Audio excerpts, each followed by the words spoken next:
Shalom, Israel. Shalom, shalom, brother Naquam. Shalom, brother Amos. Back at it with another Sabbath service, giving all honor and glory to Yahweh Shema Mashiach Mamalak Yahushai. Double honors to the elect elders of the house of David that's been in this truth before us for decades and decades, patiently waiting for the second coming of Yahushai. A hearty shalom to you mighty men that go out there and labor and do the work of the Heavenly Father on the highways and byways, magnifying the word of the Most High, pushing forth His name, and going out there and doing the work to seal the elect so we can get the hell out of this captivity. Shalom to the Aquath out there, the sisters holding it down, the men that may not be out there, elders, young ones, children. Shabbat Shalom. Come. Like the brother was saying, Shabbat Shalom. All praise that the Most High has allowed us to see another week of the Sabbath, another day to repent and get right before the great and dreadful day of the Lord coming upon us. Right? So we're going to go to Acts chapter 18 and verse 4. It's the book of Acts, chapter 18 and verse 4. And he reasoned in the synagogue every Sabbath and persuaded the Jews and the Greeks. God, so it's another Sabbath that we're able to go into these precepts, get the understanding of what the Most High laid forth for us to get salvation.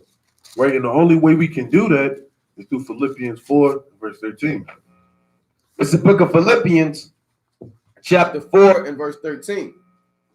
I can do all things through Hamashiach, which strengtheneth me. Right.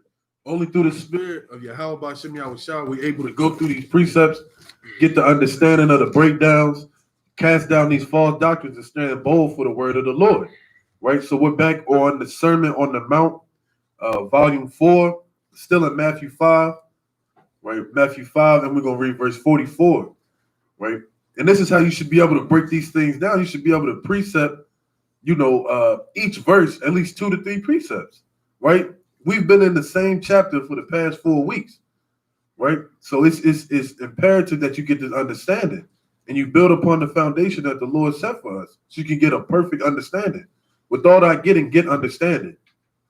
That's right. So let's kick it off. Read the book of St. Matthew, chapter 5 and verse 45.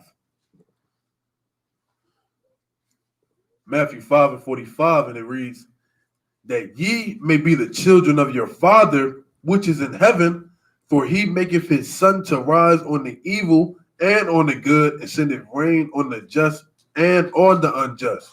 For if you love them which love you, what reward have ye? Do not even the publicans the same? Yeah, so don't be all showing love towards your brother, and then you got your enemy, which is a man of your other nation. You don't salute that brother. You despise him. You know what I'm saying? He got a flat tire. You laugh at him. You know what I'm saying? All types of wickedness. You gossiping and slandering your brother's name. Publicans do that, man. You're supposed to salute even your enemies, man. And show love to your enemies, meaning the people of your own nation, even forgiveness. You know? If you had a fallout with a brother, then you got to reconcile that situation immediately, man. Chiefly before the sun goes down. Verse 47. And if you salute your brethren only, what do you more than others? Do not ye even the publicans so? But be ye therefore perfect, even as your Father which is in heaven is perfect. Yeah, that's a hard thing to do, man. To show love towards a brother you falling out with, man. Because man is proud. He was wrong. He shouldn't have did A, B, and C. Right? He transgressed against me.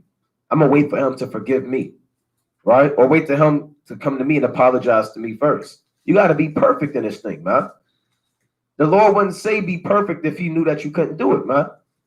Be as perfect as you can in this corruptible body that you in, this fleshly body. You still may go off due to the flesh and the evil seed that's in man, but as much as you can, be perfect. Be perfect in your marriage. Be perfect in your prayer life. Be perfect in your fasting life. Be perfect keeping the law, statutes, and commandments, that you can be glorified of the Father, man. Why we all want to make it out of here, man? And you got to be perfect in this thing. That's why you got to walk. Everything you do, it should be walking on a tightrope, man. You know, or walking on eggshells. Well, I'll read on. Right, this is the book. Yeah. Matthew chapter 6 and verse 1. Take heed that you do not your alms before men to be seen of them. Otherwise, you have no reward of your Father which is in heaven. Right. Don't be the guys that sit there and let everybody know that you helping out the poor. Drake had that song, God's Plan. And all throughout the video, what is he doing? He's showing everybody the different amount of money he's giving them, different paid reactions. Some of these guys he already gave the money to, but I want to see you kind of cry, and I give you a little bit more. That reaction wasn't good enough. Cut. Then he did another take. So you don't want to be that guy. The other so-called rapper did that. With the rainbow hair, man. He went out he went out there and started handing out money on camera. People do stuff like that. Look what we done. We're good people, right? You don't have to let nobody know, man. If you help a brother out, that's between you and the Most High. You don't even got to think twice about it. Don't even be the brother. Yeah, I helped Amos out today. Man, hopefully, you see that, Most High? You see what I did? The Lord already saw that, man. You just give it in the sincerity of your heart, kind of keep it moving. If the brother need that, hold on to that, brother. Nobody got to know. You don't have to make a post on Instagram. You don't have to put a story out there. You don't have to go on Facebook. And I know somebody, it's like at one point, she would write everything down and she did good to that person today. Yeah, I helped this person out that was homeless. I gave this person out so-and-so. Hey, man, forget about it, man. Keep it moving. Let the Lord remember it. This is Romans chapter 12 and verse 8. Or he that exalteth on exhortation, he that giveth, let him do it with simplicity. Right? So when you do it, be simple when you give, man. You don't have to be extravagant. It don't have to be known to everybody. It doesn't have to be broadcast, man. Right? If I was to give this brother $200, I'm gonna do it so nobody sees it. I'm gonna take him in the cut, so nobody knows the alms that I'm doing. The only person who should know the alms is who? The Most High. That's right. It's 2 Corinthians 9 and 8. So alms is important, man. Alms is very important. Helping brothers out. You don't even gotta let the brother know. Look, brother, I'm about to give you some alms, brother. So you don't gotta do that, man. Just kind of, like Amos said, the Lord even said, let not your left hand know what your right hand do, man. 2 Corinthians 9 and 8. And 9 and 7, Salakia.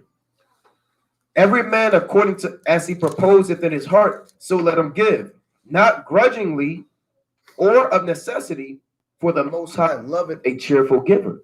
So even when you give an alms, don't be like, man, you better pay me this back. Right? Here's a 15, but I want 10% interest on it next time. You always got those people. Remember when I did so and so for you? That remember when spirit, man. Remember when you was 15, I gave you $50. Then when you were 17 on December 3rd, I gave you this amount. Then I helped you move into your car. Now you owe me. It's your turn. Pay up. Right? You can't be a grudgingly giver, man. The Most High loves a cheerful giver. Brother that just, here, Amos, hold on to that, man. Right. You know what I'm saying? You go, here, Amos, I put that in your pocket. I don't need it no more, man. Right? I had a little extra, you don't even got to say that. Just kind of here, hold that. Well, why? I don't need that. No, brother, hold it. That's you. Do something nice for the wife and the kids. God, this is the book of Sirach, chapter 35 and verse 5. For all these things are to be done because of the commandments. Right? It's commanded that you love your brother. Right? It's commanded that you treat one another as you love yourself. Right? You wouldn't beat yourself up, so you shouldn't want to do that to your brother. Verse 6, the offering of the righteous maketh the altar fat, and the sweet savior thereupon is before the Most High. The sacrifice of a just man is acceptable, and the memorial thereof shall never be forgotten. Give the Lord his honor with a good eye, and diminish not the first fruit of thy hand. Right? All these things are going into the altar, but that's also treating your brother as the same. If you love your brother as such, right, you're gonna honor the Most High as well. Right? If I'm treating this brother good because I see the Most High in him, right, that's showing love to the Most High. Right? Verse 9. In all thy gifts show a cheerful countenance, and dedicate thy tithes with gladness. Right? So whenever you do something for your brother, be cheerful when you do it. Right? Don't be upset that you got to do an arm. Don't be upset that you losing that $100 to help a brother out. Be cheerful, man. Because there's nothing in the sight of the Lord to give it back to you tenfold. Right? It's nothing in the sight of the Lord to make sure that you get recompense with you, just recompense another brother. Right? And another point, and dedicate thy tithes with gladness. Man, you should be glad to give tithes. Right? Because your alms cover a multitude of sins. Right? And we all got a long list of sins, man. If we list our sins, it'll be longer than America itself. Right? So give alms when you have the opportunity to. Be charitable when you have the opportunity to. Because it doesn't come, it could be taken away in a minute, and the Most High make your heart stony. And you never want to help a brother out. Right. And now you may say, well, look, I don't have to give alms and help out my brother when he's down. Well, that's in the law, man. Let's go to Deuteronomy chapter 15. Now, if you don't do that, now you're in sin. Yeah, you got your fringes on, you got your beard on your face, but it's not just the fringes and the beard, man. Right? There's 613 law, statutes, and commandments, man. Right? This Deuteronomy chapter 15 and verse 7. If there be among you a poor man of one of thy brethren, chiefly, right? Don't be helping out the Edomite out there, man, with the cardboard sign, Vietnam War veteran, right? I'm hungry, help, right? He in the middle of the highway hugging the cars. Don't help that guy out. That doesn't make you a good person in the eyes of the Most High. Hey, you gotta deal with it. You gotta deal with it, man. He had his chance. He had his 500-year head start to rule, man. Now your kingdom coming down, you gotta deal with it, man. Right? I kind of lock the door when they come up around me, man. Like they used to do us, man. Or they still do us. I feel uncomfortable. Yeah, kind of, keep it moving, man. Kind of give them that look. It says, if there be among you a poor of one of thy brethren, meaning thy own brother, within any of thy gates in thy land, which the Lord thy God giveth thee, thou shalt not harden thine heart, nor shut thine hand from thy poor brother. So don't be the brother. Get a job. You don't have a college education. That's why you out here like that, man. Oh yeah, you don't have your friends on. I'm not helping you out, right? Get your friends on first, then I'm gonna help you out, Negro. You don't gotta act like that, man. Don't harden your heart. It reads, but thou shalt open thine hand wide unto him, and shall surely lend him sufficient for his need and that which he wanted. You see that? So you have to help your brother out and help him sufficient for what he wants.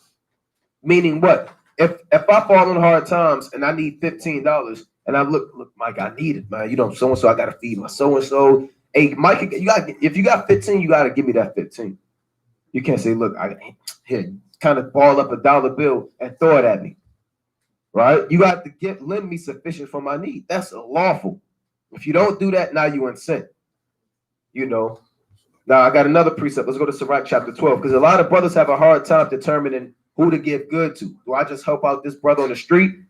Do I help out my family member? My brother needs help.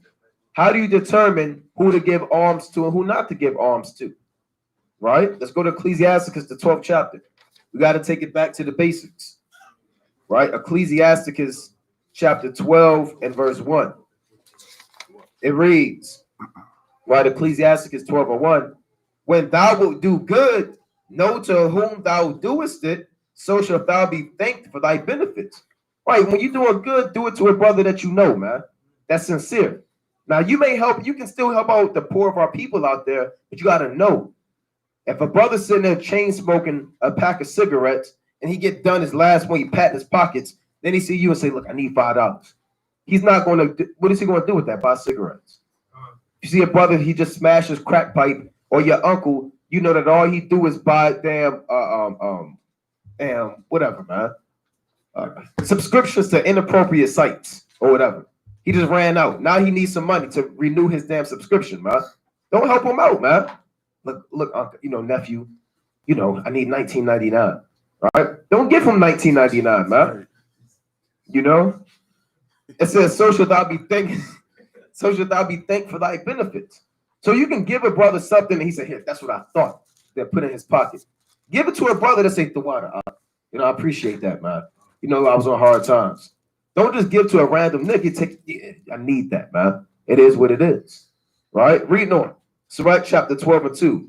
Do good to the godly man, and thou shalt find the recompense, and if not from him, yet from the Most High. So do good to the godly man. Brother, he keeping the law, statutes, and commandments. You see the fruit of his labor. He growing in his truth. Help that brother out, man. Don't help out the brother that's damn, he got a reprobate mind, and he's scoffing now. But that's my brother. No, brother, he fell out, man. He's eating and drinking with the drunken, man. Reading on. There can no evil come to him that is always occupied in evil, nor to him that giveth no alms. See that? So if the Lord said no good can come to a man that's not giving alms. Alms is very important, man. You know, it reads on. Give to the godly man and help not the sinner. Do well unto him that is lowly, but give not to the ungodly. Right? Don't be given to Esau, Moab, and Ammon. Right? They got the tip jar in there, or that is, just help you out, Esau. You kind of need that. I'm gonna help out your business. No, you need that, man. And all them damn pennies and all them coins and all that, brother. Stop putting in the damn tip jar for these other nations, man. Kind of take yours and keep it moving, man. Don't help out the ungodly. It says, hold back thy bread and give it not unto him, lest he overmaster thee thereby, for else thou shalt receive twice as much evil for all the good that thou shalt have done unto him. Right? You may have somebody that's on drugs, man. You think, or gambling. They have a gambling problem, and you constantly keep enabling their demons inside of them, man. Now they overmaster you. So first time you give them $5, guess what? They said, yeah, this brother's simple. He green. I'm gonna get this brother. Now they need 10 from you. Now can you take him to the store? Right? Now can you play their number for him? Now can you get them that bottle of Hennessy? Right? Now can you take me up, drop me off at the casino? Can you pick me up? Okay. I need a check for $3,000. Okay. I need $5,000 next week. Okay. Can I move in with you? Okay. Don't be the okay brother, man. Right. It's all right to say no, brother. You got a problem. You need to repent. Stop just letting people overmaster you and take advantage of your simplicity, man. That's all I want. Right. This is 1 Corinthians, the 13th chapter. We're going to start at verse 8. Right. And it says, charity never faileth. Right. Charity never fails. Right. Because it's done out of the goodness of your heart. Right. It's done to see your brother come up on a higher level than he was before. Right. But wherewithal there be prophecies, they shall fail. Whether they be tongues, they shall cease. Whether there be knowledge, it shall vanish. Right? So charity will never fail. Right? That's going to be forever. That's for generation into generation into generation. Right? And I'm going to jump down to verse 13. And now abideth faith, hope, and charity, these three. So Paul is telling you, right? You got to abide in faith, hope, and charity. But the greatest of these is charity. Right? So you can have all the faith and hope, but if you're not being charitable, that means nothing. That don't mean a damn thing. Right? You can have the most faith in the world, but if you're not showing your faith by your works, which could be charity, right? Which could be laboring, because laboring is charity. Standing out on the highways and byways teaching people. That's one of the biggest forms of charity.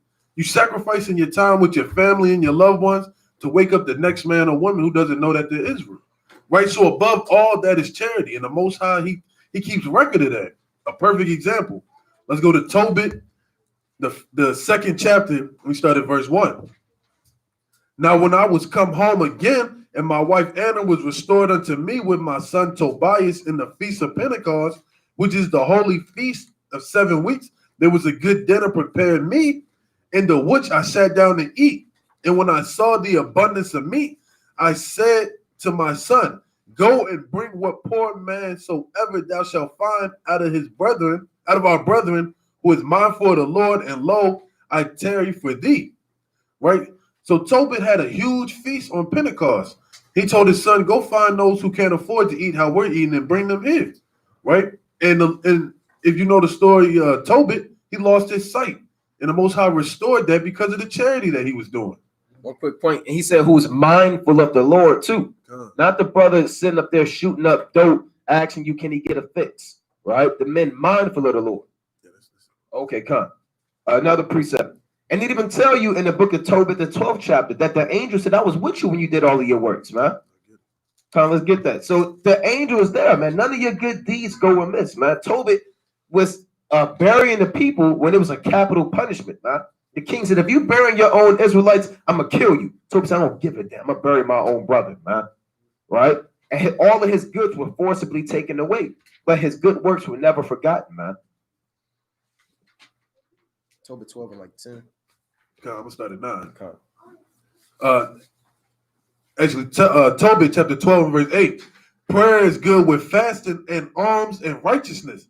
A little with righteousness is better than much with unrighteousness. It is better to give alms than to lay up gold, right? It's better to give than to heap up gold for yourself for these last days, right? Your riches ain't going to deliver you when all hell break loose in Babylon the Great, right? It's better to give out so you can receive in the time that you truly need it, right? In Jacob's trouble, you're going to need all the help from the Lord that you can get, right? We was talking about that earlier. The street light's going to be out. You ain't going to be able to see what's going on in front of you, right? It's going to be wild beasts. The people not going to be keeping the zoos, right? You're going to have crazy people out here breaking out of mental institutes, prisoners, right? You're going to have people who just want to kill people. It's going to be crazy during Jacob's trouble. And that's when you really going to need the Lord, right? So a little bit of righteousness goes much further than unrighteousness. Verse 9, for alms do deliver from death and shall purge away all sin. Those that exercise alms and righteousness shall be filled with life, right? So your alms could be the reason why you're still alive today, right? You giving that man some water when he needed it, when he was out teaching, that could be the reason you wasn't gunned down the next day that you left from camp, right? Alms deliver from death. But they that sin are enemies to their own life. Surely I would keep close nothing from you, for I said it was good to keep close the secret of a king, but that it was honorable to reveal the works of God. Now therefore, when thou didst pray and Sarah thy daughter-in-law, I did bring the remembrance of your prayers before the Holy One, and when you didst bury the dead, I was with thee likewise. Right, so you got the angels around you recording all your good deeds as well as your wicked deeds. So you want to make sure your good deeds are magnifying your wicked or more abundant than your wicked deeds, right? Make sure you're doing more good than harm. That's right. That's right. See, that's so the angel is right there in front of you, recording everything you do, man. Right? And that's going to be a great storehouse for you in the day of judgment, man. Right? That's what we brought out. Alms delivered from death. Like the brother bring out, you may not have been the brother to be able to bring out 1,000 precepts. You may not know all of the breakdowns. You might not have your fringes yet, man. Right? You may not be able to afford them right now, but you give it alms. Right? You may not be able to go out there in the highways and byways. Right? But them alms, that may be it for you, man. That may be what the deciding factor if you're going to make it or not. Now, the brother that don't give alms, guess what? The Most High is going to hold him accountable for not having the fringes, man. He's not going to get no mercy from that. He's not going to get no mercy from not being out doing the work. But that brother who gave alms, the Most High said, that's enough, right? That's a loyal, faithful servant to his people. Hey, we need that man in the kingdom. You know? Now, let's go to Sabbath chapter 29. Ecclesiasticus chapter 29. You know, in the world, Jake, you don't get no alms. And when you do, you always want it back. No, you ain't put in for so-and-so. You know, you got brothers ordering food. One brother that's not putting in, nah, shut up. You ain't ordering nothing. Right? You got put in for. You said, you ain't put in on this, man. Yeah, you ain't put in on this, man. Spirit. You can't be like that, man. Hey, so what he ain't put in, man? Right. If brother hungry, look, I got you what you want. Right? Get what you need, man. You know what I'm saying? This Sirach chapter 29 and verse, I'm gonna start at 8. Ecclesiasticus chapter 29 and 8, and it reads, yet have thou patience with a poor man, a man in poor estate, and delay not to show him mercy. Right, brother, maybe poor homeless. You know, you mind if I crash here? Nah, you always, you got fired from your job, man. So what, man? No, you can stay outside. Lord, you gotta deal with it. Be patient with that, brother. Yeah, look, you can crash here, right? I got food, I got drink. Hey, Abraham took care of the angels, man. Yeah, I was showing the angels in the haste, man. He told Sarah, prepare a kid, make some food. It's the Lord and the angels, man. You know? Reading on. Verse 8. Verse 9. Help the poor for the commandment's sake, which is Deuteronomy 15. And turn him not away because of his poverty. Lose thy money for thy brother and thy friend, and let it not rust under a stone to be lost. Yeah, you got a little bit extra. Hey, help it out, man. You can't take that with you in the chariot. You sitting on, I saved up $10,000. And 40 years, I'm going to put that in my great-grandson's college fund. And you got your brother, he need it right now. No, that's for my great-grandson 20 years from now. You, brother, we may not be here 20 years, man. If you're gonna lose your money, lose it for your brother, man. Don't lose it gambling. Don't lose it taking out all these women on these worldly dates, and you in the club and you bought a blood. You want to get all the latest outfits and fashion, and your brother, you know your brother need help, man. You look at him every day. He got the same clothes on every day. He the brother. He had the same coat for 3 years. His shoes are talking. You understand? He don't have nothing going on, right? Face all jammed up. Help the brother out. Hey, brother, hold that, brother. Hey, brother, you know I got you this coat. You know what I'm saying? And that's between you and that brother in the Lord, man. You know? It's a few more on that. Verse 11. Lay up thy treasure according to the commandments of the Most High, and it shall bring thee more profit than gold. Shut up alms in thy storehouses, and it shall deliver thee from all affliction.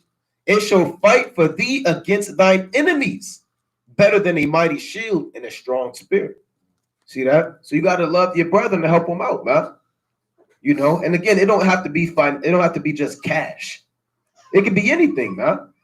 You know, the brother may need a coat in the wintertime, right? Brother may, you know, whatever, man. This Proverbs chapter 12 and verse 2, where it says, a good man obtaineth favor of the Lord, but a man of wicked devices he will condemn. Right? So a good man is going to do all he can to make sure his brother is in good wellness. Right? He's going to give all that he has to his last to make sure that his brother is in good health. Right? If you know how to make up some good teas so brothers' throats don't be sore, right? That's an arm right there, man. Right. You know the pain that you have when you're in a sore throat. When you have a sore throat, you can't drink, you can't eat, you can't speak. Right? That's a small arm. But people neglect that there's many gifts in this truth, and you got to magnify your gift. That's your arm that you're giving. Right? Now let's go to Hebrews chapter 13 and verse 1. It says, let brotherly love continue. Be not forgetful to entertain strangers, for thereby some have entertained angels unaware. Right? So when you run into that next man or that next woman, right, don't be like, shoot, I've been in the truth 20 years. Two, get out of my face. Right? Ask them if they're in need of anything. Hey, do you want some water? How can I help you? Is everything okay? Right? You got to let brotherly love continue. Right? Treat the next man how you would like to be treated. Right? Because if you don't do that, the Lord is going to pay you 10 times worse than that. Right? All the evil deeds you done, the Lord going to have that one wicked man come to you and do everything you did to everybody in 1 hour. Right? And your whole life just going to be in shambles after that. That's right. This Tobit chapter 4 and 7. And Tobit is big on arms, man. Tobit, and that's how the Most High are glorified. They didn't say Tobit was out there cussing out the nations. Right. He wasn't out there putting them in slavery. He went out there rebuking the Moabites. He was giving arms, and the Most High said, that's one of the elect. That's one of my men right there. So this arms is heavy, man. You know, Tobit chapter 4 and 7. It reads, give alms of thy substance, and when thou givest alms, let not thine eye be envious. Neither turn thy face from any poor, and the face of the Most High shall not be turned away from thee. So anytime you see your brother out there, man, help him out, man. From any of the poor. Right? Because you don't want the Most High to turn away your face. You know? Reading on. If thou hast abundance, give alms accordingly. If thou hast but a little, be not afraid to give according to that little. You may have $1. Damn, it's gonna get me, you know, my favorite damn candy bar with this $1. Damn, brother. No, you can't have it. Oh, brother, that brother need that $1. Look, up, you got it. You don't even gotta tell him your situation. Here, you got it up. You know what I'm saying? Then you might run into somebody might give you a whole box of candy bars, man. Or not. Right? You still gotta give it anyway, man. You know what I'm saying? When you give, like we was going to, don't expect the Most High to give you something. You get back in my mind, yeah, Lord, I help this brother out, and I help this brother out. Oh man, the Most High is gonna have you run across a briefcase of 10 mil. No, brother, he's not, brother. Right? He might not just kill you that day because he was going off. That might be it, brother. Like Amos brought out, you might have just took the right turn. The Most High had you go right. You know what I'm saying? You thought about going left. The Most High said, take this exit. You missed the damn explosion on the highway. That might have been it, brother. You know? Verse 9, Tobit 4 and 9. For thou layest up a good treasure for thyself against the day of necessity. because that alms do deliver from death, and suffereth not to come into darkness. See that? I got one more real quick. In Proverbs chapter 19 and 17. Right? Proverbs chapter 19 and 17.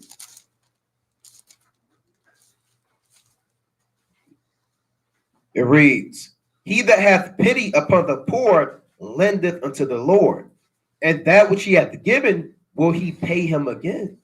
So when you give unto the poor, you actually give unto the Lord. You got to think about it like that, man. Did not Yahweh shall say, for as much as you have done to the least of my brethren, ye have even done it to me? In Matthew the 25th chapter, you gotta stop looking at your brother like a nigga on the streets, man. A bum, a damn homeless junkie, right? Because he didn't go to college. He don't work. He don't make that $29 an hour like you do, man. Hey, that's the Lord, man. He's made in this image like you. So he that giveth unto the poor, you lend it unto the Lord. Now, if you don't want to give to the poor, look, you want to give to Yahweh Shah. If Yahweh Shah was on hard times, I would help out the Lord, whatever he need. But you're not doing that when you're looking at your brother, man. Look at your brother like you look at the Lord, and stop looking at your brother like a nigga, man. You know? So that's very important. Even in the, and I believe that's in the book of Mark, where you have the woman that gave her 2 mites. You know, she cast all she had into the treasury. She had nothing else. She cast in 2 mites, and the Lord kind of glorified that system, huh? See if I can bring that up. You got something? Let me bring this up real quick.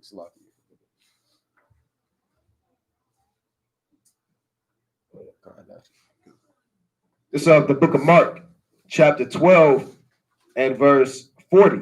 Right, let's go to St. Mark, chapter 12 and 40. Right, so alms is important. It's not about just knowing all the breakdowns and all the prophecies, man. Right? Or you the sister, you got the fanciest dress on and a nice head wrap, but you don't give alms. Even the Proverbs 31 woman, she give to the poor. That's written. She stretch out her hand to the poor. She's not just cooking big meals all day. You know what I'm saying? And making garments. She giving to the poor. She doing all of these things. So even the sisters, you have to be charitable, man, and give alms. Right? You might just want to get your husband a garment. Look, a brother or a husband, whatever, Lord, right? My king, I got you this garment. Oh man, why you do that? No, I had a few extra, through the business I got, bringing the income. Here, hold on to this garment. And I got you this too, right? Or you might do something for your wife, man. Why you might see your wife, she might need some. Look, here goes so and so. Oh, baby, you have to do that. No. I said, it is what it is. That's the Most High. That's from the Lord. And you kind of keep it moving, man. Right? So it don't always have to be alms to a brother out there with a, shivering in the cold. It could be your brother, it could be your wife, it could be your son, whatever the case may be. Mark 12 and 40. That's like it, 12 and 41. St. Mark chapter 12 and 41. And Yahweh Shai sat over against the treasury and beheld how the people cast money into the treasury. And many that were rich cast in much. And there came a certain poor widow, and she threw in 2 mites. Let's say it's like 2 pennies now, which make a farthing. And he called unto him his disciples and said unto them, verily I say unto you, that this poor widow hath cast more in than all they which have cast into the treasury. For all they did cast in of their abundance, but she, for want, did cast in all that she had, even all her living. She ain't had nothing. She ain't had nowhere to go. She ain't had no money to get food. She wasn't thinking about that. She's like, I gotta get this to the Lord, man. So spirit, you gotta cast in all that you have in this truth, man. You gotta sell everything and give it to the Lord. You got something else? So let's go back to the book of Matthew, man. So brothers gotta examine yourself. Am I the brother? Am I the sister that gives alms? Right? Do I help out my husband, my wife when I know I can? Do I help out the poor of my people? Am I a giver? Do I hold grudges? Am I still thinking about the people that owe me money? What type of person are you when it comes to the alms, man? So we back in the book of Matthew. Matthew chapter 6 and verse 2. Therefore, when thou doest thine alms, do not sound a trumpet before thee as the hypocrites do in the synagogues and in the streets, that they may have glory of men. Verily I say unto you, they have their reward. Right. That's plain. Don't make a big scene. Don't blow a trumpet. You pull out your little speaker. You know what I'm saying? Everybody say, what's that? To nothing. I'm just about to give alms to this poor man. Can you record this for me? Don't be that brother, man. Verse 3. But when thou doest alms, let not thy left hand know what thy right doeth. Yeah, that's just hip talk. It's not literal, right? Meaning low key. That's what the Lord is saying. Be low key. So low key that you look, only your left hand know what you did, man. Right. Even your right hand, who's right next to it, don't even know. Y'all only your left and right hand only what? A damn 7 inches apart, man. You know? And when thou prayest, thou shalt not be as the hypocrites are, for they love to pray standing in the synagogues and in the corners of the streets, that they may be seen of men. Verily I say unto you, they have their reward. Right. Again, don't be like these Muslims out here, man. You see them out there praying and the highway. We saw that. Remember, we was driving. The brother was out there in the middle of the highway just praying. I got to do it. They lay their carpet out in Times Square, and everybody got to know they praying, right? So people can say, those guys, they must be righteous. Look at them praying out in the open. Nobody got to know that you praying, man. Right. Hey, yo, I'm about to go pray. I don't need to know that, brother. Unless you want to pray with me, unless you say, let's go pray together. How many times you pray today? 3 times a day? I pray 5 times a day. Don't get your microphone. You hook up a microphone to pray to the Lord. You set up the speaker system. The Lord don't need the speaker system, man. Right. Lord, my prayer is going to be louder than the next man's. Right? Everybody hearing your prayers, you can stay in an apartment complex. Everybody hearing your prayer. Right? So don't let nobody know that you praying, man. You know? Go in your own room. Everybody got to have their own spot. Right? You may have a little den. If you got a big cut, look out, you kind of duck off. Hey, some people, they just in their bathroom, man. You in your bathroom, man. Kind of go in there and close the door. And kind of do your thing, man. You know? Kind of duck off in the bedroom, kind of close the door, throw up your prayer, kind of keep it moving. You got a question, brother? It's okay to pray with your rib. Yeah, of course. You should be praying with your rib. That's your rib, brother. That's part of you. That's one flesh. You know? So you should definitely be praying with your rib. If you got a family, y'all should be praying together. Have an hour, a few hours. You set out throughout the day. Look, we're going to pray this time. Then we're going to pray this time. We're going to pray this time. And kind of get yourself a schedule of prayer life, man. You know? That's a beautiful thing. Slack it, one more point. They tell you that in the world. The family that prays together, what? You know, there's no lies in that. You got to pray in the name of Yahweh Shema Washan, keep the commandments. Good, bro. Job 8:4. I ain't bring it up. It's the book of Tobit, chapter 8, verse 4. And after that, they were both shut in together. Tobias rose out of the bed and said, Sister, arise. Let us pray that the Most High will have mercy, that the Most High will have pity on us. See that? Yeah, that's an example of a husband and wife praying together. Right. Right. So yeah, make sure you pray with your wife. Right. And sometimes your wife could be the one to remind you that you have to pray. It might slip your mind. That's an importance of having a rib. Right. You gotta be on one accord. Right. And if your rib's slipping on, hey, come on, let's pray. Right. So you gotta she gotta be your pillar of rest. Right. And you gotta show her how to be a pillar of rest by teaching her how to be a Proverbs 31 woman. This 1 Peter chapter 3 and 6. Right, 1 Peter 3 and 6.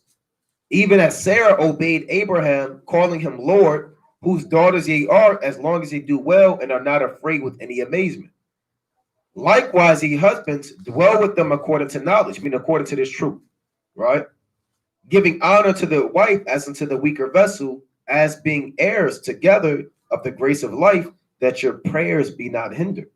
So you could be on fire all yourself, keeping the commandments, but now you mistreating your wife, holding grudges on her, not teaching her, not reading to her, not breaking things down to her. Now the Lord not hearing your prayers. Yeah, you was out there cussing out Esau and getting on your own people, but now you got your rib and you're not in a spiritual relationship, for lack of better terms, with your wife, or you're holding grudges or being bitter, whatever the case may be. Now your prayers are being hindered. Now the Lord not dealing with you like that. Now you fall out the truth.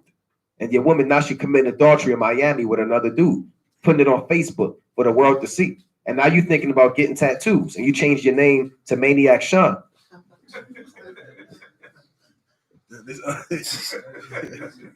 This First Timothy chapter 3 and verse 4. Right, this is speaking on the office of being a bishop, and every man in this room should aspire to be a bishop. That's a mighty office to have, right? So it says, one that ruleth well his own house, having his children in subjection with all gravity, right? You know, kids are gonna be kids. You know, folly and mischief is bound in the heart of a child, but you got to teach them the right way, right? You got to direct their path to the Lord from a young age, right? Teach them so that they don't forget, right? That's having your child in all subjection and gravity, right? They know the consequences of breaking the commandments, right? They know not what to eat. They know when to pray. They know how to honor their mother and father and be respectful to their elders. For if a man know not how to rule his own house, how shall he take care of the church of God? Right? If your house is out of order, how does the Lord expect you to govern the nation of Israel? Right? How do you expect the Lord to set you up to teach the people? Right? If your woman beating you up, telling you what to do, your children smoking weed, eating pork, right? Sneaking in pork sandwiches behind your back. Right? How do you expect the Lord to set you up to be a pillar in this kingdom if you're not taking care of your household? Right? They go to Sirach 27. Let's get it. Sirach chapter 27 and go to verse 2.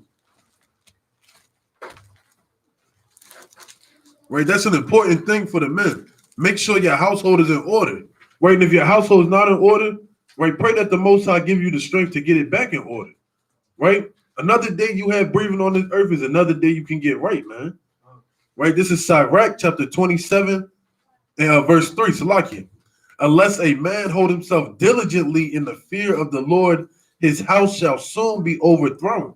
Right? So if you're not keeping these commandments, fearing the judgments that can happen for breaking these commandments, the Lord gonna destroy your house, man. It ain't no ifs, ands, or buts. It's gonna happen, man. Your wife, like the brother said, your wife committing adultery.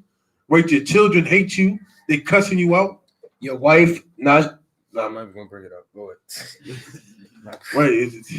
That's how it gets, man. Yeah, If you're not taking this truth seriously, the Lord not gonna take you seriously. If you half-assing in this truth, the Lord gonna give you a half-ass salvation. Right? He's not gonna do all that he promised that he's gonna do to your forefathers. He's gonna give you the Esau judgment. Right. Right? Make your house a laughing stock in Israel. Right? And everybody should want to be an example in Israel. Right? Don't let your house be a laughing stock, brothers. Get your household in order. Fear the Lord with all your heart and your soul, man. And women, be in subjection to your husband. Right? The Lord set that man up to guide you. Now be in subjection to him. Right? Didn't Sarah call Abraham Lord? Right. Then Rebecca called Isaac Lord? Right? You should be calling your husband Lord. Right? Reverencing him. Showing him that you honor what he says. Right? Because he should be speaking, thus saith the Lord.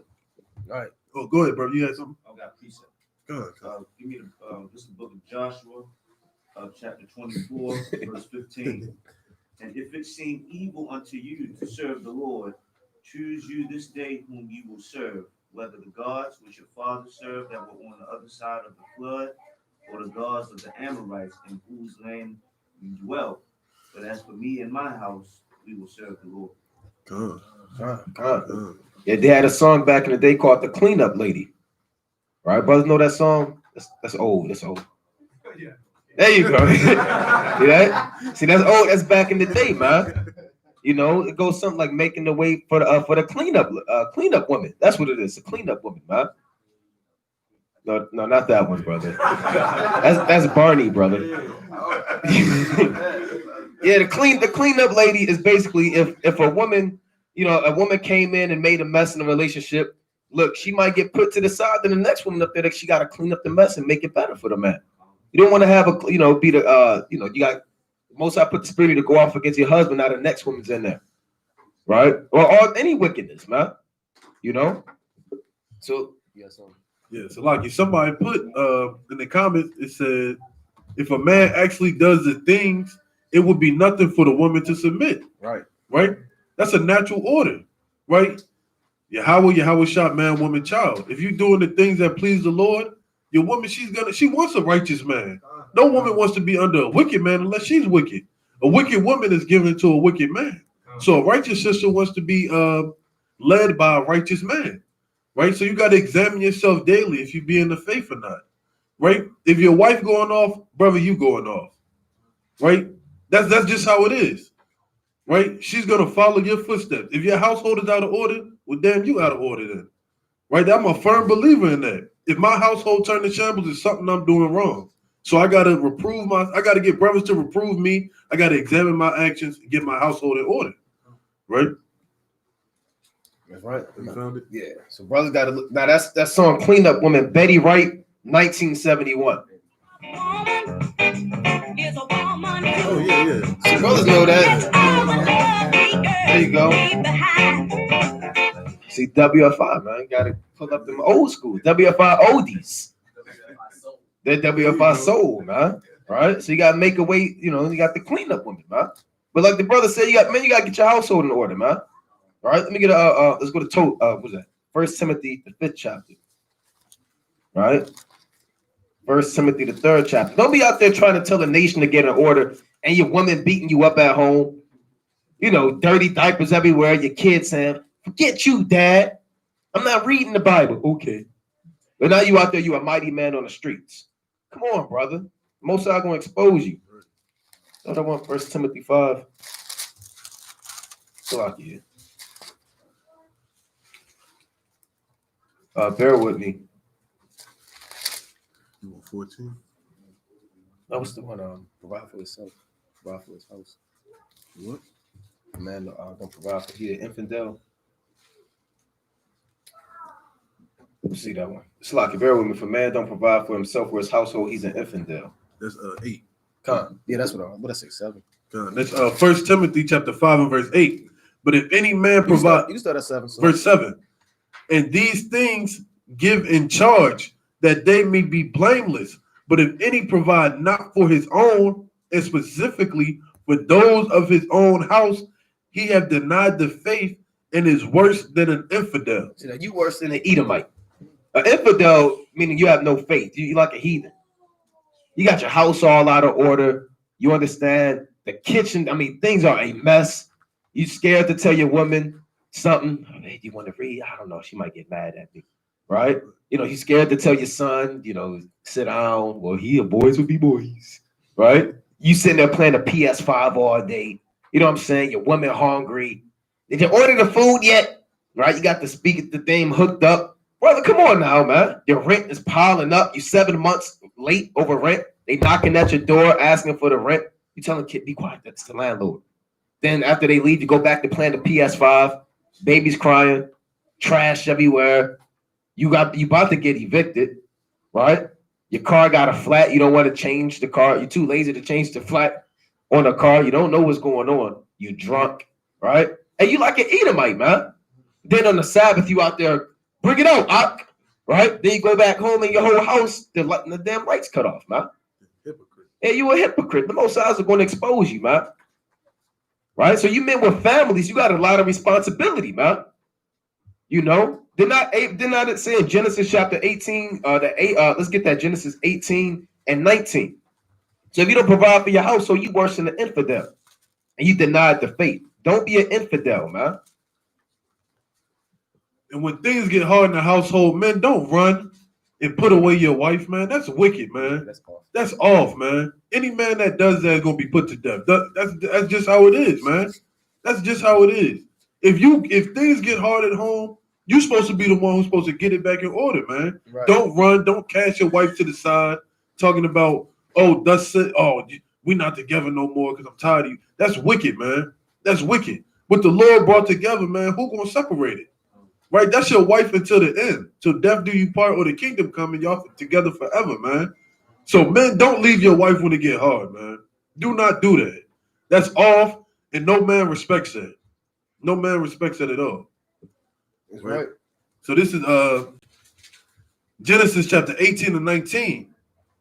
Or Genesis 18 and 18. Saying that Abraham shall surely become a great nation, great and mighty nation, and all nations of the earth shall be blessed in him. For I know him that he will command his children and his household after him, and they shall keep the way of the Lord to do justice and judgment, and the Lord may bring upon Abraham that which he has spoken of him. Right, you see that? All right, the Lord said, yeah, Abraham, I'm going to show him all of the secrets, man. I'm going to break everything down. I'm going to give him the mysteries, the revelations. Because this man, he's going to get his household in order, man. I already know it, man. He's not a man that's going to sit around and then play the PS5. Not that they had that back then, you know, but now he's not going to be the guy to play the damn Xbox all day. He just on YouTube watching truth videos, right? His woman starving. You know what I'm saying? I gave you the examples. You got wild stray cats in the house now, kids, all the clothes. You got damn 15 hampers of dirty clothes and trash bags, right? You know, your son want fringes, but you rather buy him a toy gun, right? You're just being wicked, man. Buy him Jordan. Yeah, Jordans instead of fringes, right? You're not teaching them no breakdowns. Y'all don't pray, right? Everything's just out of order, man. You know? So you got to be like Abraham. You got to be like Jacob, man, who told his family, put away these strange gods, wash your garments. It's time to be clean, man. You got to get your household in order, man. You know? When it's time for my kids to go to bed, my kids know before we go to sleep, we'll read. So my daughter, when she don't want to go to sleep, she'd be like, "Can we keep reading the Bible?" I'm like, come on, we don't read. It's time to go to bed, right? So you want your child to use righteous excuses, right? Let your child want to use righteous excuses. It's cute, but it's time to go to bed. That's right. Right. That's right. So we back in the book of Matthew, right? How we got into that? So when you pray, right, make sure that nobody knows about your prayer except you and the Lord.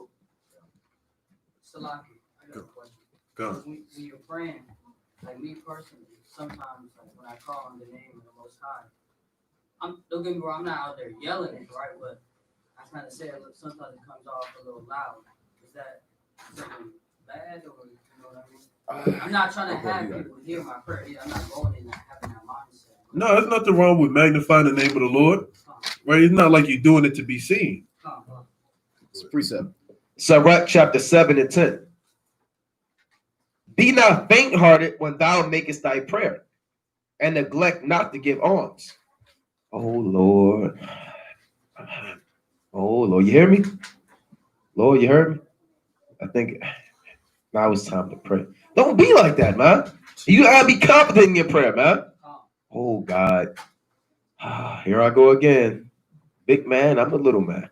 Stop it, man. Just throw up your prayers to the Lord, man, and be confident that the Most High is hearing you. Right? Don't be faint-hearted. So yeah, brother, let's go to Sirach 43 and 30. Right? Sirach chapter 43 and 30, man. You know? It says, all prayers are believing, you will receive. Paraphrasing it, man. Or whatsoever you ask for, believing, they shall receive. 43 and 30. Ecclesiasticus, also known as the book of Sirach, chapter 43 and 30. When ye glorify the Lord, exalt him as much as ye can, for even yet will he far exceed. And when ye exalt him, put forth all your strength, and be not weary, for ye can never go far enough. See that?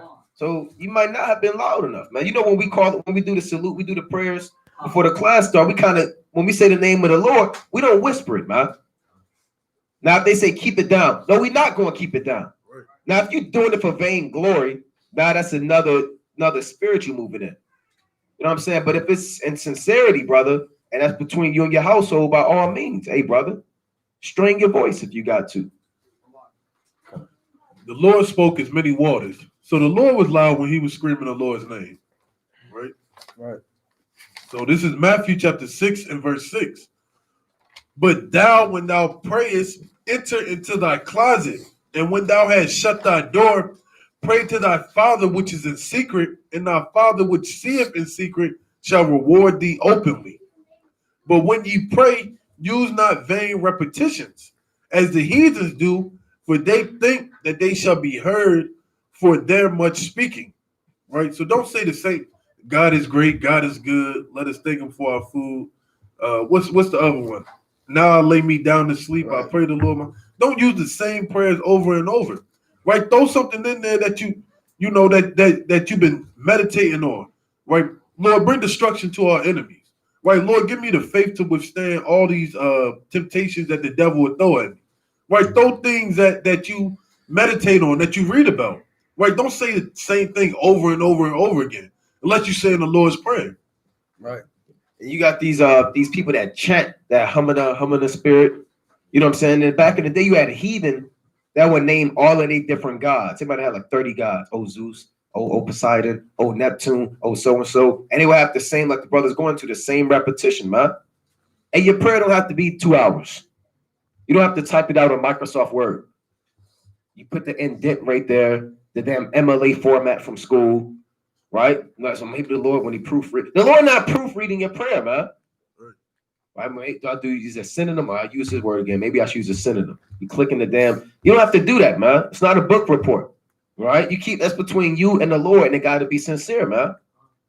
Right? This Sirach 33 and 4 to link up with the brothers going into. Right? You have to take a ball out, a damn sheet of paper and ball it out and say, well, Lord, I got this thing typed out. Right? Now, if you want to, write things down and kind of look at it and then, do a prayer, that's fine. You don't want to just read straight. The Lord want to see what's in the spirit, man. Sirach chapter 33 and 4. Prepare what to say, and so thou shalt be heard. And bind up instruction, and then make answer. So prepare what to say, man. You understand? Don't just wing it. You wake up in the morning, Lord, what you want to hear today? You said what? All right, whatever. You're telling the Lord about the sports game you saw. Maybe this guy didn't run for enough yards. Lord, did you see that? No, yeah, the Lord don't care about that, man. Prepare what to say and then make your prayer, man. Right? And bind up instruction and then make answer. Right? So let's go to Sirach 7 and 14. So kind of meditate, like Amos was saying, on what you prayed for before it happened, man.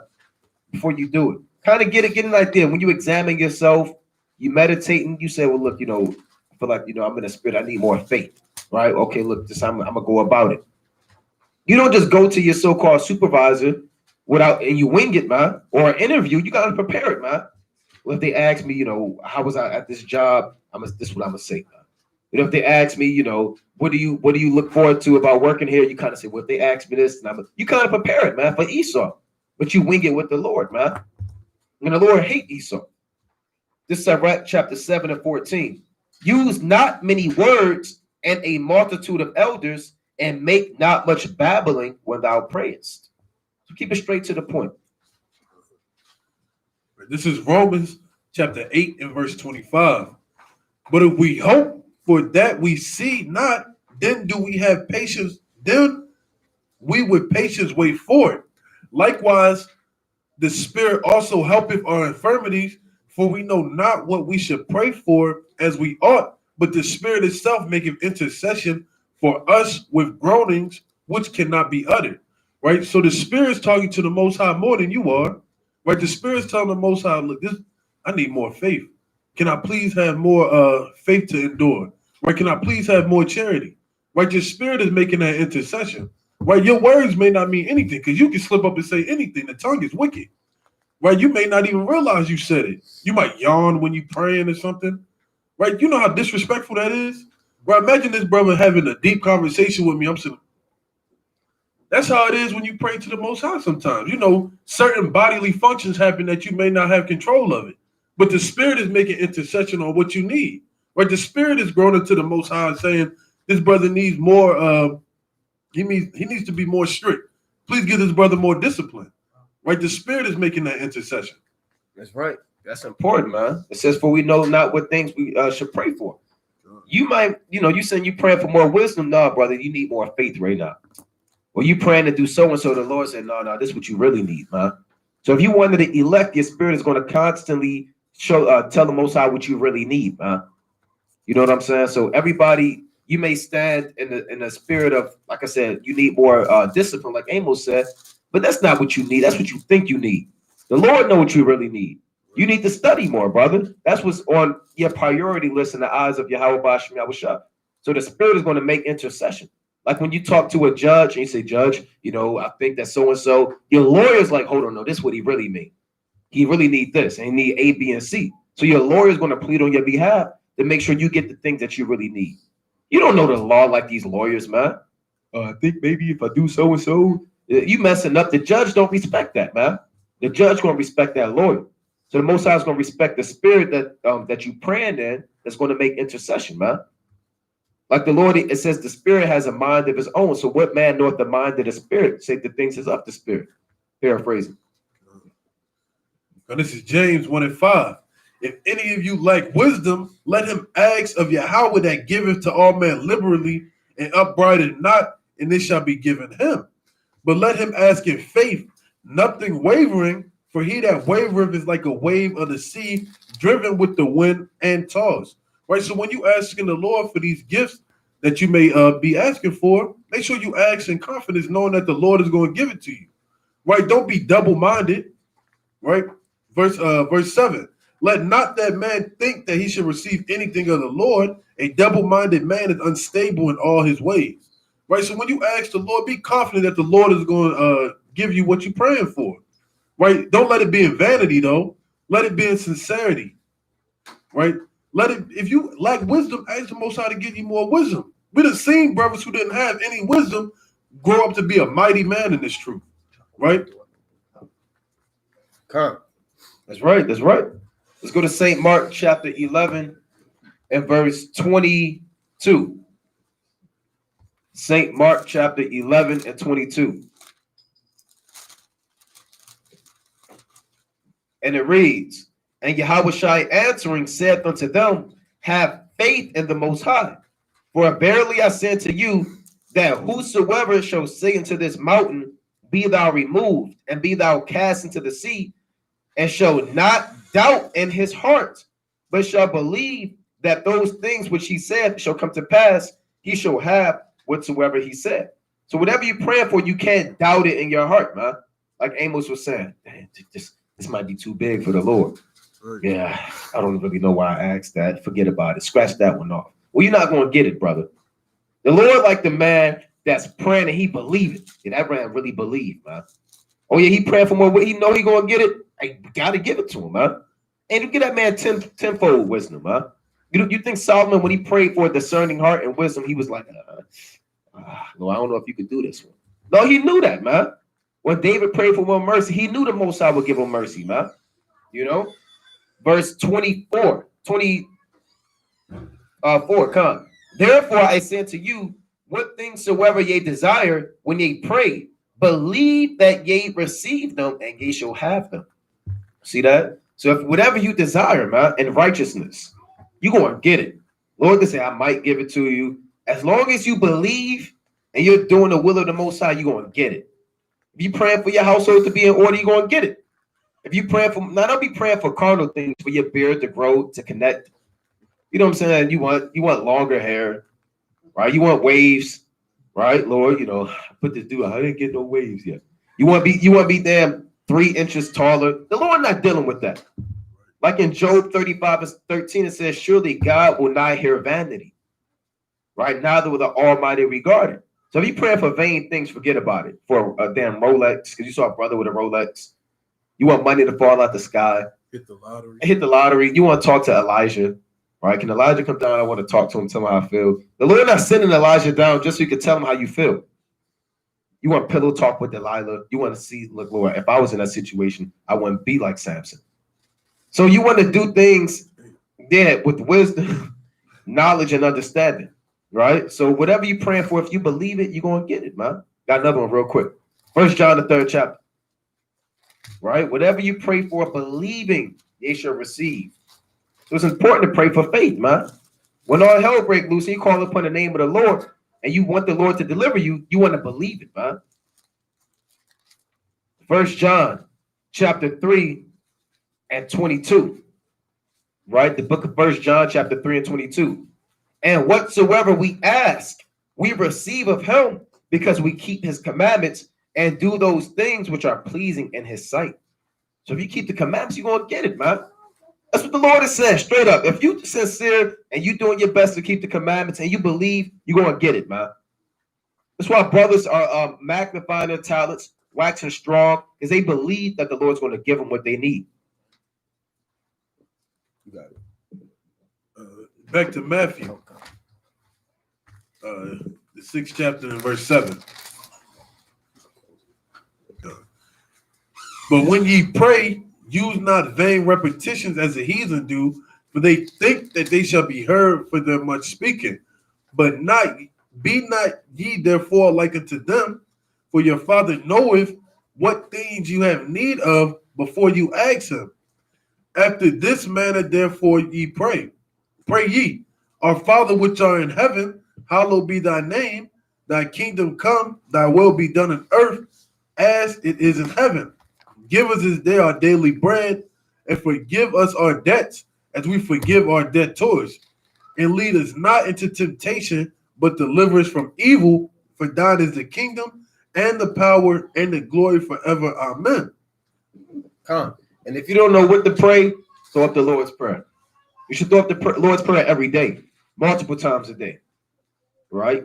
Now, if you throw your prayers up in the Hebrew tongue, it has more force. Let's get that in Sirach, right? In the prologue of Sirach, it says, for the same words uttered in the Hebrew tongue have not the same force, man. You know, so it's okay if you don't know it in the Hebrew. The Lord is still going to hear you, right? But it does have more force in the Hebrew tongue. That's written. That's biblical.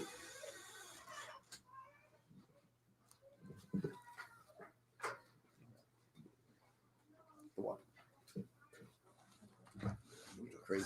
Okay. Yeah, I'm trying to figure out where it is. Yeah, I got it. Like in the middle. Yeah. I got it right here. Go. This Sirach, in the middle of it, all right, in the middle paragraph, if you're looking in the Apocrypha, it's on the right side, right? It reads, wherefore let me treat you to read it with favor and attention, and to pardon us wherein we may seem to come short of some words, which we have labored to interpret. For the same things uttered in Hebrew and translated into another tongue have not the same force in them. And not only these things, but the law itself and the prophets and the rest of the books have no small difference when they are spoken in their own language. That's in the prologue of Sirach. Everybody should, it's in the beginning before you go to Sirach 1 and 1. You have the prologue of Sirach, the introduction. And the Lord is saying it's a big difference when you pray in the Hebrew and when you pray in the English. Why the Lord not hearing my prayer? Why so and so? Hey, brother, get it in the Hebrew, man. Well, it don't say that. With the Lord hear all language. Yeah, he do, but the Hebrew carry more weight, man. You know? The Hebrew carry more weight. Now let's go to 1 Samuel 12. So the Lord's Prayer, the Abanawish, we throw it up all the time. Right? It's right up there. Do the curses, the blessings, you know, so that carries more force. 1 Samuel chapter 12 and 22.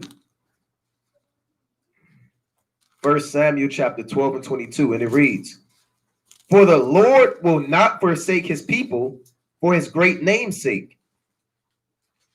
Slakia, because it hath pleased the Lord to make you his people. Moreover, as for me, God forbid that I should sin against the Lord and ceasing to pray for you, but I will teach you the good and the right way. So you got to pray for your own brother too. Stop just praying for yourself, man. Right. Lord, I need this. Me this. Lord, remember me. It's me, not Quan, right? No, brother. Hey, look, help your brother. You know your brother dealing with a damn spirit. Pray for that brother. The brother household needs some help. Pray for the brother, man. You know, the brother kind of weak in the faith. Hey, look, Lord, pray for that brother. You might want to pray for yourself last, right? And it's a sin. We just read that. God forbid that I should sin against the Lord and ceasing to pray for you. Pray for your wife and your children. Pray for your household, man. If you're not doing that, you're going off. All right, that's biblical. You got something? All right, let's go back to Matthew. Oh, Salaki. One more point. You got the hour of prayer too. The brothers know when the hour of prayer is? 3 p.m. That's the hour of prayer. Let's get that in Acts 3. And when you have the hour of prayer too. Now you can pray all times, right? You should be praying 7 times a day. Not literally. It can't be literally, but just an indefinite, complete amount of times. Don't just pray once in the morning with your one verse of the day. Now you at the club, drunk. Acts chapter 3 and verse 1. Now Peter and John went up together into the temple at the hour of prayer, being the 9th hour. See that? Being the 9th hour, 3 p.m. That is the 9th hour. All right.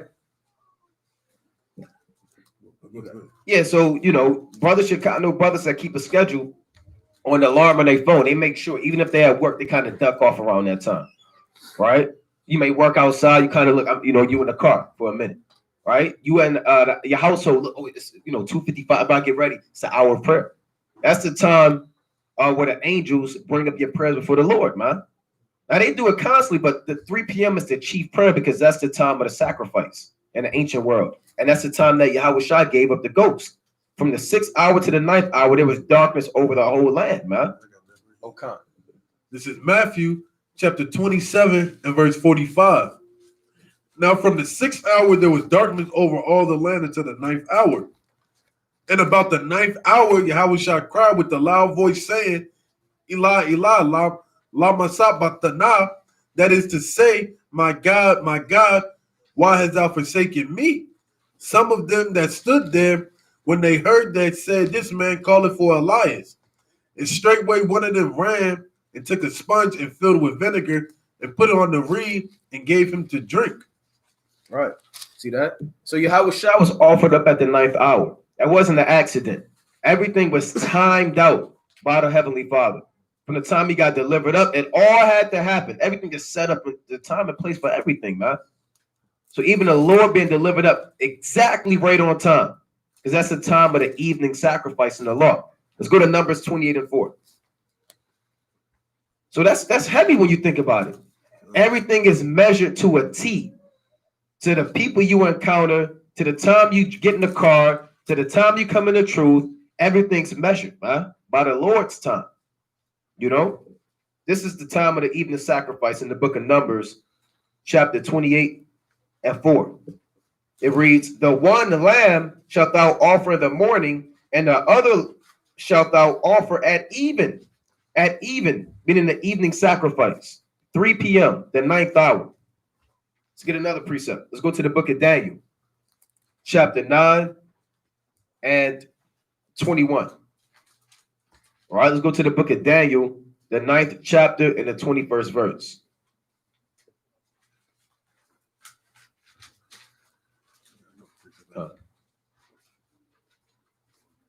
All right, Daniel 9 and 21. And it reads, yea, whilst I was speaking in prayer, even the man Gabriel, whom I had seen in the vision at the beginning, being caused to fly swiftly, touched me about the time of the evening oblation. See, that's what all of our fathers knew about it. That's in Judith. Even Elijah called fire down. That's the spirit. Elijah called fire at the for the sacrifice at the hour of prayer, man. This is the book of 1 Kings, chapter 18 and verse 36. And it came to pass at the time of the offering of the evening sacrifice that Elijah the prophet came near and said, Lord God of Abraham, Isaac, and Jacob, let it be known this day that thou art God in Israel, and that I am thy servant, and that I have done all these things. Jump down to verse 38. Then the fire of the Lord fell and consumed the burnt sacrifice and the wood and the stones and the dust and licked up the water that was in the trench, right? So the priest usually did the evening sacrifices, showing you that Elijah was a Levite, right? And that's why John the Baptist as well was a Levite when you read deeper and down into it. That's right. Go ahead, bro. Who's the precept in the law? Numbers 28 and 4. We read Numbers 28 and 4, Daniel 9 and 21, and 1 Kings 18 and 36 on down. This is another one, Acts chapter 10.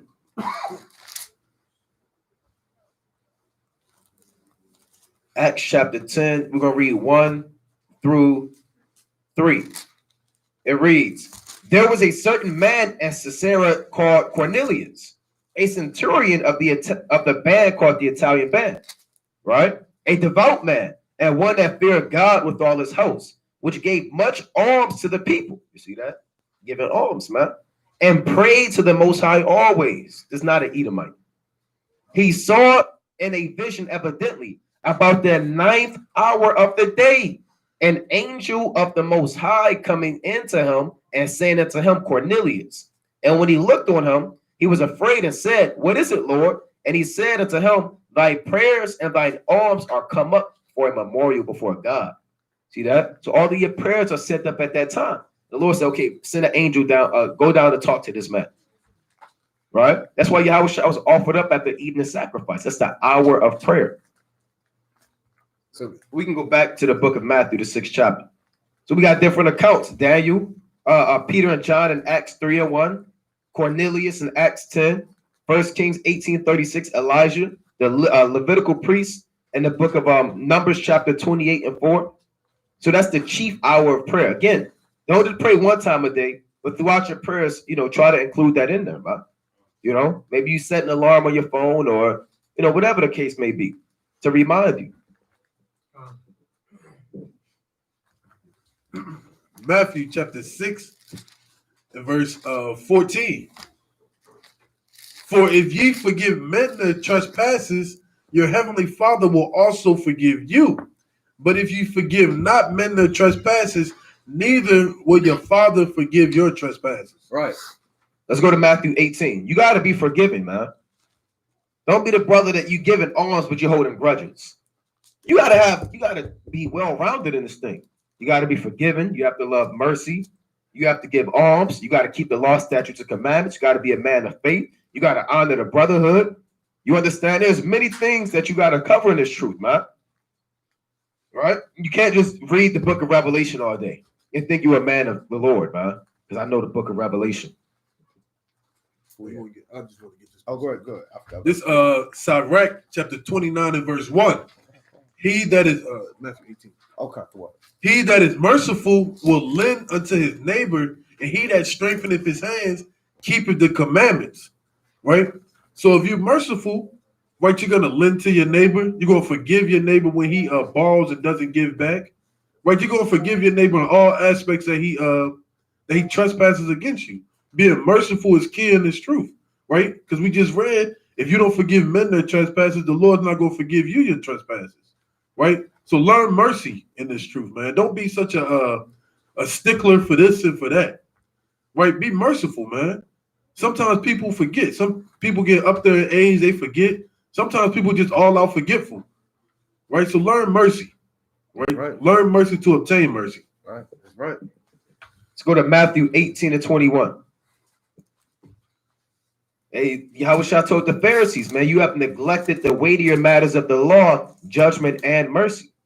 So those things are important, man. Matthew chapter 18 and verse 21. Then came Peter to him and said, Lord, how oft shall my brother sin against me and I forgive him? Till 7 times? Yahushua said unto him, I say not unto thee until 7 times, but until 70 times 7. What's 70 times 7? Is that how many times we can forgive our brother? Just 490? So what is 70 times 7 then? Complete, exactly. Completion. Right? It's the 491st time. Now I can destroy you. No, man. Right? Let's read on. Verse 23. Therefore is the kingdom of heaven likened unto a certain king, which would take account of his servants. This king is the Most High. We're his servants. Taking account, meaning he holds what you do. He's holding your works accountable. Let's put it like that. Verse 24.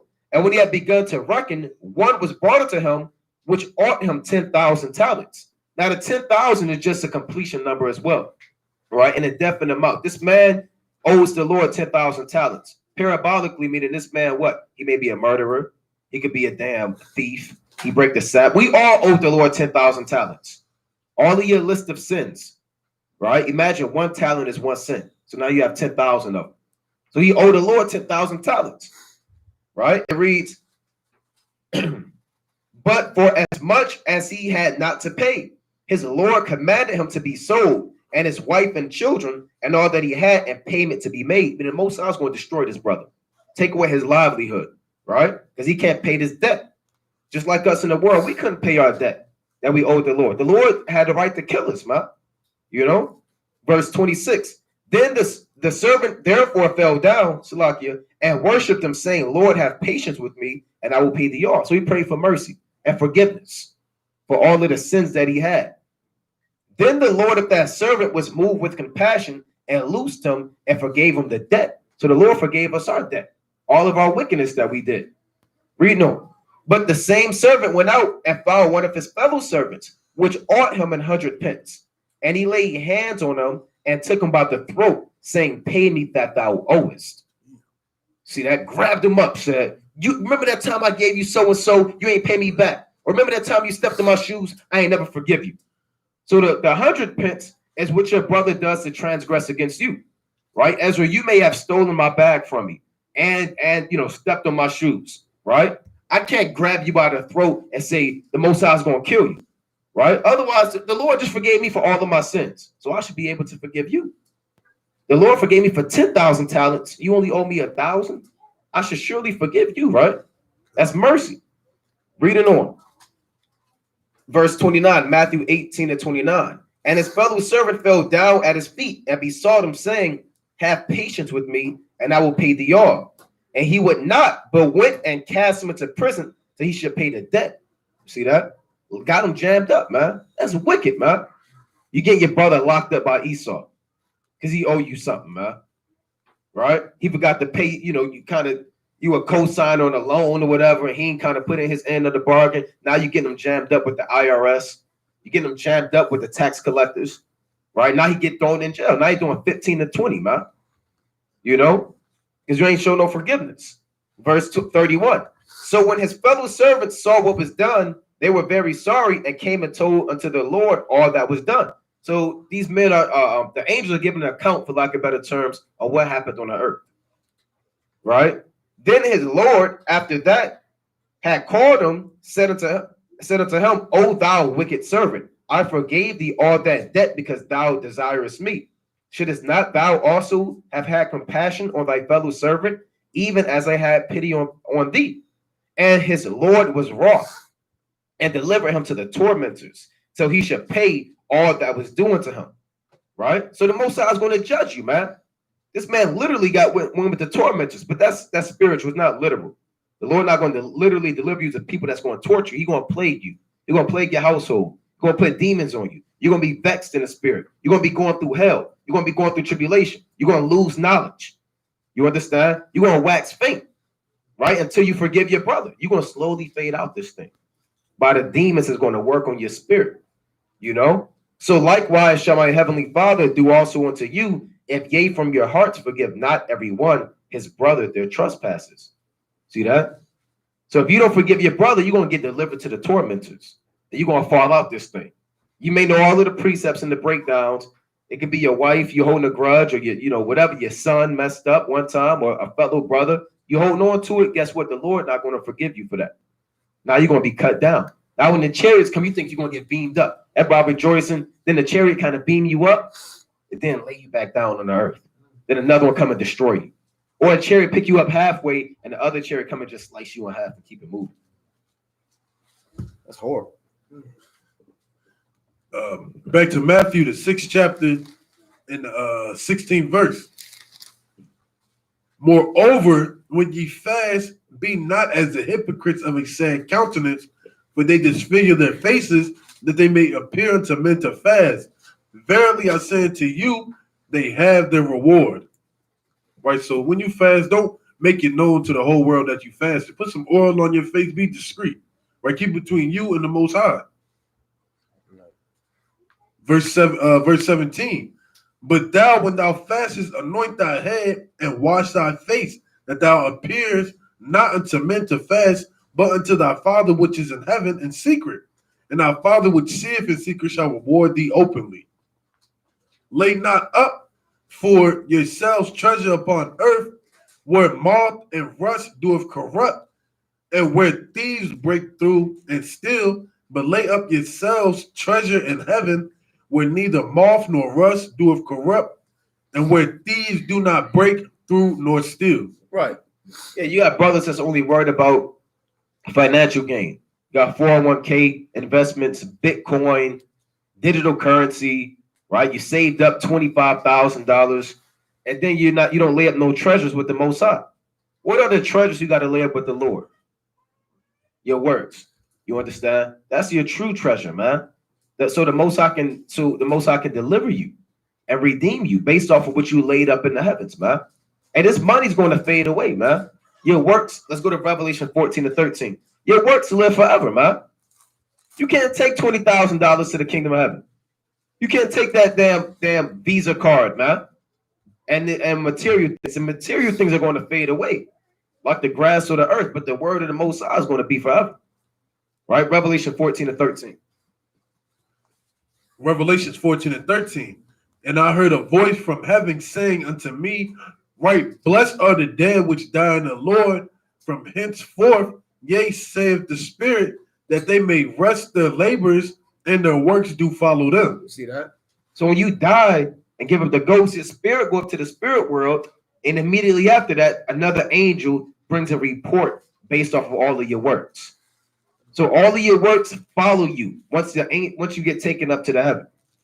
Once the Lord carry you up to the heaven, another angel right there says, here's his account of what he did. They do that when you get locked up in prison. They got the jacket, the portfolio. So you get locked up, here go his report. Here go his rap sheet. He had this felony, then he had this, then he did this. He committed armed burglary, then he did this. So in the spirit, when you get taken up, there go all of your work. This brother, he committed adultery this time. This brother did so-and-so. He didn't repent. Hey, the Most High going to look at that. Okay. Wait till my son go back on the earth. We're going to destroy that man. Then they're going to move on to the next guy. Right? You got something? This Proverbs chapter 11 and verse 4. Riches profit not in the day of wrath, but righteousness delivereth from death. The righteousness of a perfect man shall direct his way, but the wicked shall fall by his own wickedness. The righteousness of the upright shall deliver them, but transgressors shall be taken in their own naughtiness.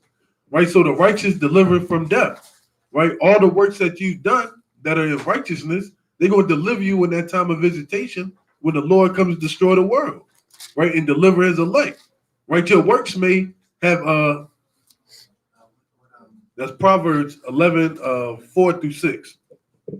Right? Your works may have just sealed you to be the elect.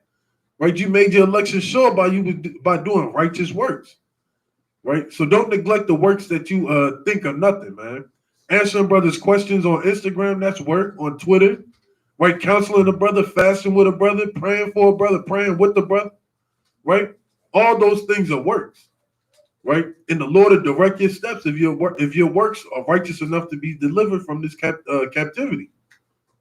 It's the book of Zephaniah, chapter 1 and 18. Zephaniah chapter 1 and verse 18.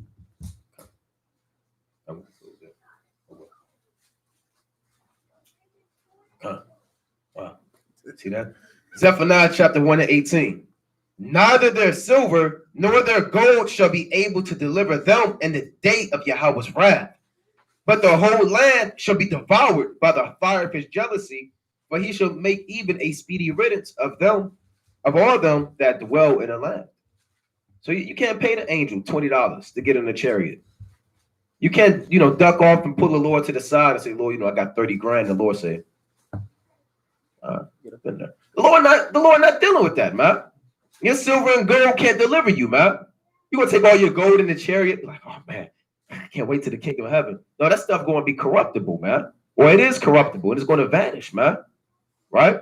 So only your works are going to live forever. Your name is going to live forever. What you have done in this life, that's what's going to make it, man.